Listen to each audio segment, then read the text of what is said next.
पिछले दो वीडियो आप लोगों ने हमारे देखे थे जो कि समानुपात और व्युत्क्रम अनुपात पर आधारित थे, डायरेक्ट और इनवर्स प्रोपोर्शन पर आधारित थे।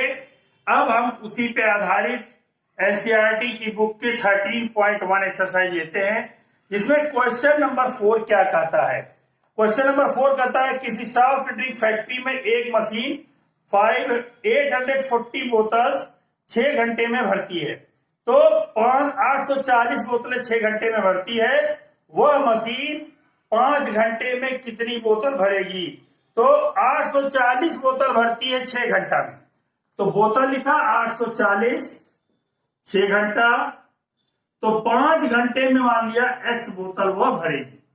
तो यहां पे क्या है, समय घट रहा है भाई, कम समय लग रहा है।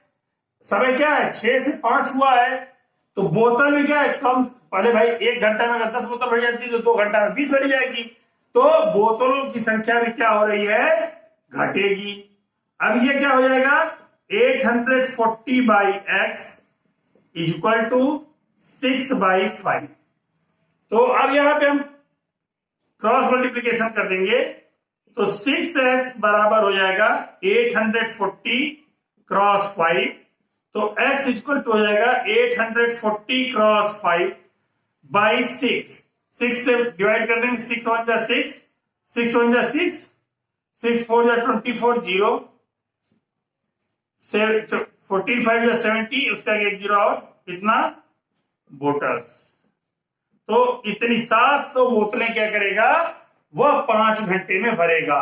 यानी कि अगर 6 घंटे में 840 बोतल भरी जाती है, तो 700 बोतल भरी जाएंगी 5 घंटे के अंदर।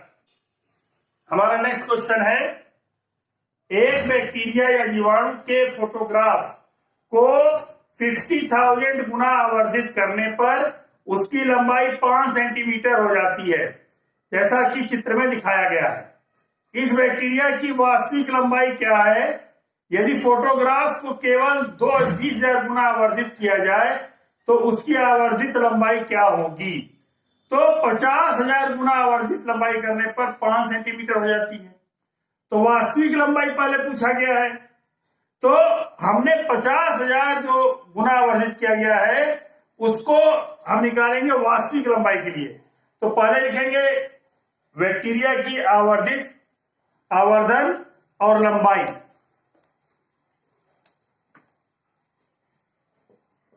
आवर्धन और लंबाई में अनुपात।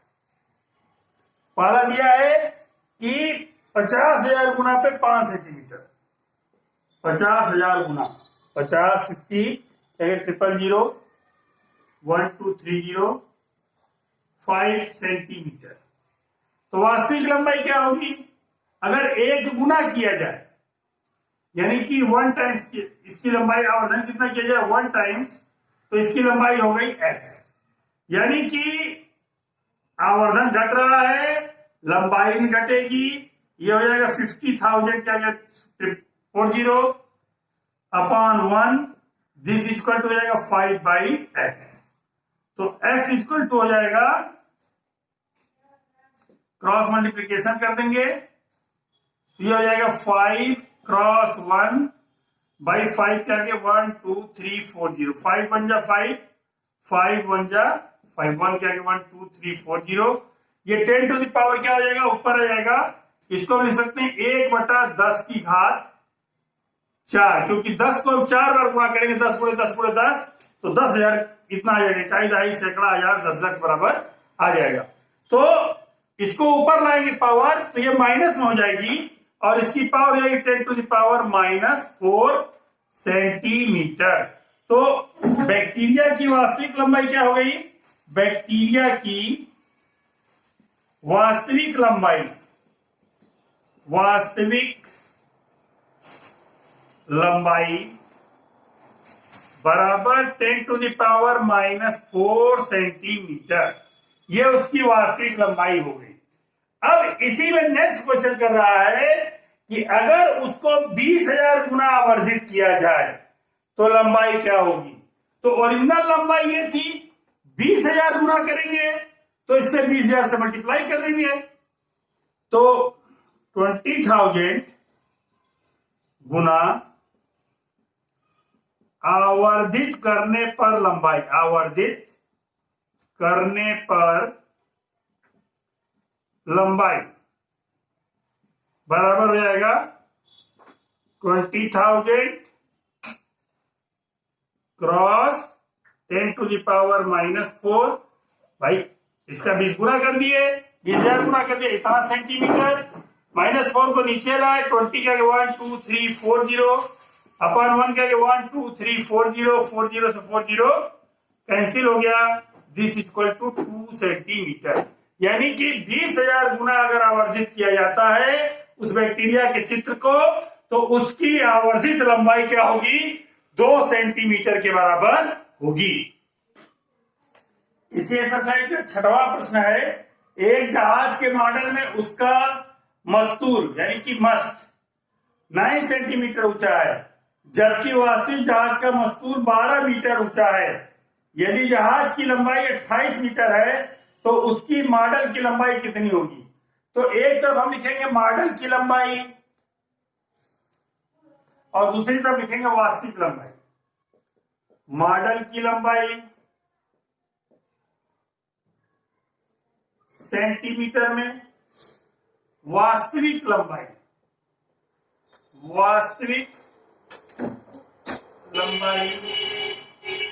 मीटर। तो पहले कह रहा है मस्तूल की ऊंचाई दे रहे हैं 9 सेंटीमीटर, ठीक है, मस्तूल 9 सेंटीमीटर, जबकि वास्तविक जहाज का मस्तूल 12 मीटर ऊंचा है। 9 सेंटीमीटर अगर ऊंचाई आ रही है तो वास्तविक लंबाई 12 मीटर। तो अगर वो कह रहा है कि जहाज की लंबाई 28 मीटर हो, जहाज 28 मीटर लंबा हो, तो जहाज के मॉडल की लंबाई क्या होगी? हमने मान लिया x मीटर है। तो यहां पे लंबाई बढ़ रही है तो इसकी भी लंबाई क्या होगी? बढ़ेगी। अब ये क्या हो जाएगा? x/9 = 28/12। क्रॉस मल्टीप्लीकेशन किया जाएगा तो 12 क्रॉस x = 9 क्रॉस 28। तो x = हो जाएगा 9 क्रॉस 28 अपॉन 12। अब हम डिवाइड कर देंगे इसको, 4 तिहाई 12, 4 सत्ते 28, 3 एकम 3, 3 त्रिके 9 और 7 त्रिके 21 सेंटीमीटर। तो जहाज की लंबाई क्या हो जाएगी? 21 सेंटीमीटर उसके मॉडल की लंबाई हो जाएगी। तो इससे हमको मॉडल की लंबाई पता चल जाएगा। अब हम 8वां सवाल देखते हैं। उसमें कह रहा है कि रश्मि के पास एक सड़क का मानचित्र है जिसके पैमाने में 1 सेंटीमीटर की दूरी को 18 किलोमीटर से निरूपित किया गया है। वह उस सड़क पर अपनी गाड़ी से 72 किलोमीटर की दूरी तय करती है। उसके द्वारा तय की गई मानचित्र पर दूरी क्या होगी? तो मानचित्र पर दूरी पहले बार में बताया कि 1 सेंटीमीटर अगर दूरी तय कर रही है तो 18 किलोमीटर के बराबर है।